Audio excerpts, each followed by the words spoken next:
नमस्कार दोस्तों, कैसे हो आप सब। आशा करती हूँ आप लोग ठीक होंगे। तो दोस्तों आज अनीता विश्वकर्मा दीदी आई हैं मिर्ज़ापुर से। तो दीदी का सपोर्ट सभी लोग कीजिए, बहुत ही प्यारा गीत गाती हैं। तो आप लोग सपोर्ट भर भर के कीजिए दोस्तों।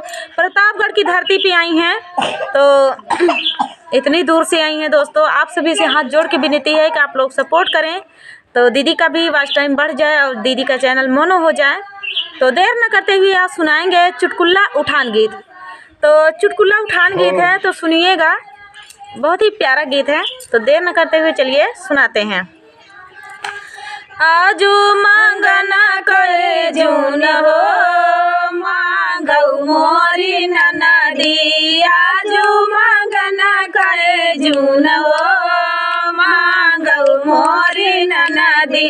हमारे सजन जी के शान हो, हथिया मांगऊ ननदी। हमारे ससुर जी के शान हो, हथिया मांगऊ ननदी। हाथी हाउद पिलवान हो, तीनऊ देवई ननदी। हाया हाउद पिलवान हो, तीनऊ देवई ननदी। आजू मांगना करे जून हो, मांगऊ मोरी ननदी। आजू मांगना करे जून हो, मांगऊ मोरी ननदी। हमारे जेठ जी के शान हो, घोड़ावा मांगऊ ननदी। हमारे जेठ जी के शान हो, घोड़ावा मांगऊ ननदी। घोड़वा घोड़सवार हो, तीनऊ देवई ननदी। घोड़वा घोड़सवार हो, तीनऊ देवई ननदी। आजू मांगना करे जून हो, मांगऊ मोरी ननदी। आजू मांगना करे जून हो, मांगऊ मोरी ननदी।